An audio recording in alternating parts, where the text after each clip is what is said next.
In this episode of Contributing to a Safer Ohio, we'll learn how emergency medical responders are undergoing training to allow for administration of a special drug to those suspected of suffering from an overdose.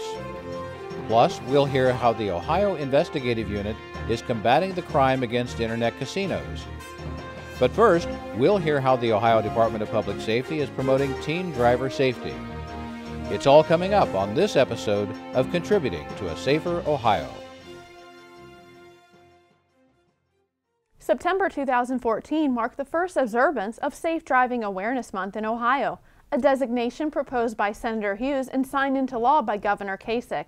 To kick off the month, Ohio Department of Public Safety Director John Bourne joined AT&T to highlight the dangers of texting and driving, and all Bureau of Motor Vehicle locations across the state provided palm cards to newly licensed drivers, encouraging them to take the pledge and commit to never text and drive. AT&T first launched the It Can Wait campaign in 2010 to educate the public about dangers of texting while driving and encourage consumers to take the pledge to never text and drive. Information about the issue can be found at itcanwait.com. Ohioans can take the pledge at the website or can dial the short code 464329 on their mobile device, then text ICWOH to take the pledge. This partnership is really the first of its kind. For Ohio to partner with Department of Public Safety is a fantastic opportunity for us. And getting back to that point of getting to new drivers is absolutely critical. We have the messaging, we have the details, we have a lot of resources.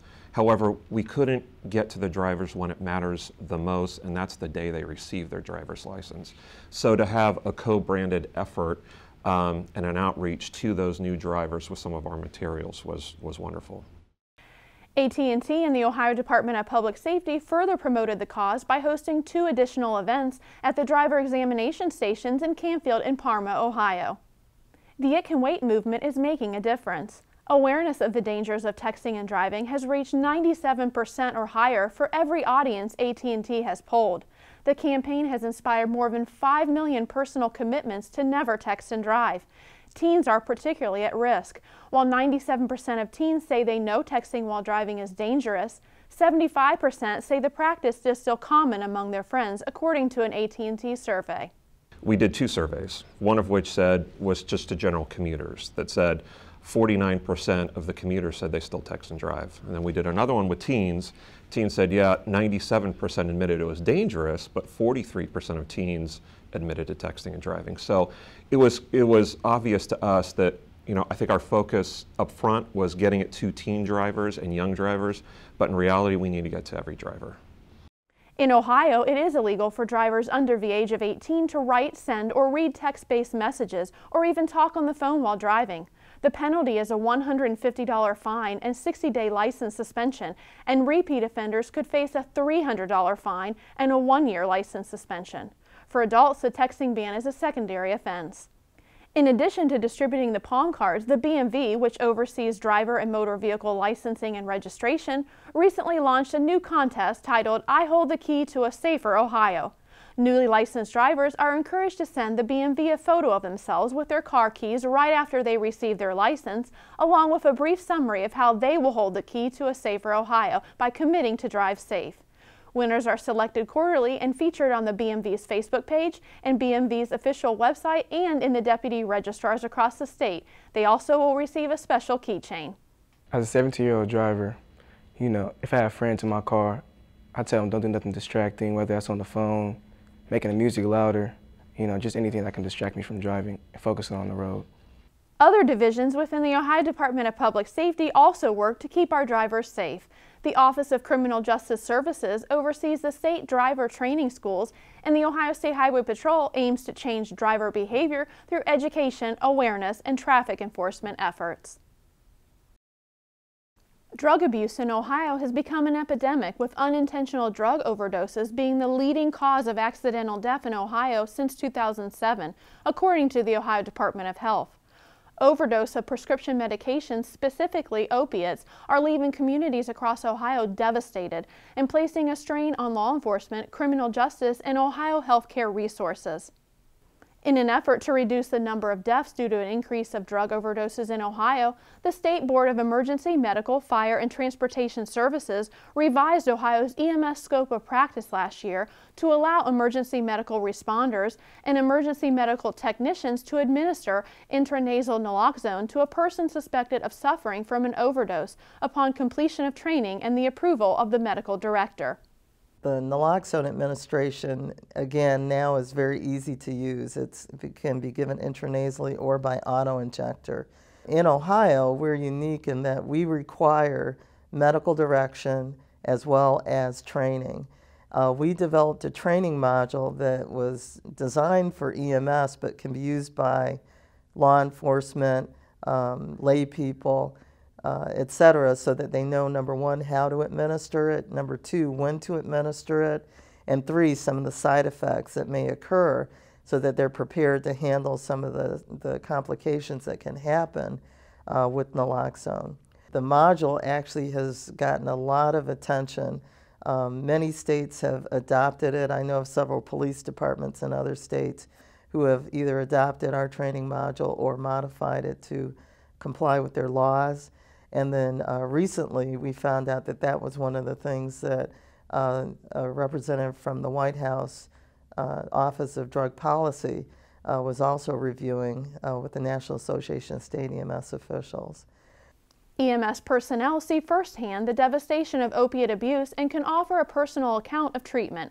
Unfortunately, I've been on several of these runs over the past 10 years, and the one that sticks out to me is a young girl that she was probably in high school. She was at home and somebody found her, and she was obviously using heroin, and she wasn't breathing. She was unconscious, and by the time we were there, she was blue. So we acted very quickly, and we gave her naloxone and gave her oxygen, and it worked so fast that she did come around and was able to answer questions, and did admit to using the heroin, and we were able to take her to the hospital and get her some help and some further treatment and care. While the EMFT's board recent expansion of the use of naloxone administration has proved beneficial in the fight against Ohio's drug overdose issues, it's understood that it's meant to treat the problem temporarily and does not serve as a substitute for long-term care and rehabilitation. Naloxone can treat the problem temporarily, but it's the drug rehabilitation programs that really are going to have the definitive effect in actually curing the problem. I think the one message that I would say to the public is, yes, we do have these medications, but if someone is using or abusing these heroin and over-the-counter medications, if we don't get to you, if someone doesn't show up to see that you are unconscious and not breathing, we can't help you. So, obviously, you have to get help. For more information on the expanded scope of practice of EMS personnel on administering naloxone and the required training, please visit the Naloxone Education and Training link at ems.ohio.gov. For several years, many Ohioans saw internet casinos, internet cafes, or sweepstake cafes in shopping malls and standalone buildings, mostly out of sight from the Ohio Investigative Unit's scope of authority. Until 2011, one of the Ohio Investigative Unit's undercover agents saw an internet cafe operator attempt to take a foothold in 2 Parma Heights bars. Resources and partnerships forged with the U.S. Secret Service, Parma Heights Police Department, and the Cuyahoga County Prosecutor Timothy McGinty was all that was needed to turn that tide and slowly begin to chip away at the internet casinos. Undercover agent Bob Bolden says even though the facade of the buildings and advertisements said otherwise, internet cafe operators say they were selling a good or service that included spending 25 cents a minute for internet access, for checking emails, or building a resume. You'd walk into the establishment and it's casino carpet and jackpot bells and whistles and buzzers going off and pictures of an elderly woman on the wall holding a giant oversized check for a jackpot she reportedly won, and every single aspect of the inside of this building was a casino. Between the different operators, there were 960 internet cafes in Ohio. McGinty felt more evidence was needed, so a decision was made to go after the headquarters of the operations, which were in other states. We obtained evidence that showed they were systematically ripping people off, the millions of dollars they were making, and they had basically had a handbook on how to bribe your local city council and government and how they were doing it. That was the end of the internet cafes. The 3-year investigation included search warrants at more than a dozen locations and prosecuting 29 defendants on various criminal charges, including gambling and money laundering. Also during that time, agents testified in front of legislative committees at the Ohio State House. In the end, Ohio lawmakers passed legislation that made internet cafes illegal. A small group of people on government wages successfully battled a $100 million industry and really made it come down to what it should have come down to all along. Were they or were they not in violation of Ohio's gambling laws? And they were. And they were. Let's prosecute this case again in a minute, and we will prosecute it when somebody tries to fill this void and begin the illegal gambling again.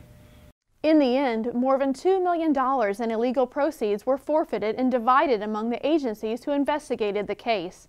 Bolden, through the United Way, reached out to the Cleveland Metro School District and donated the seized equipment to the district, including 654 computer monitors, 525 hard drives, and 631 keyboards.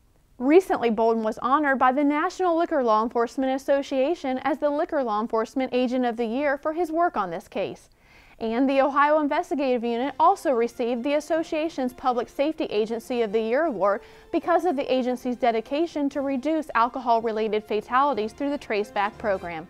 Through continuous private and public partnerships and other new initiatives, the Ohio Department of Public Safety continues to contribute to a safer Ohio.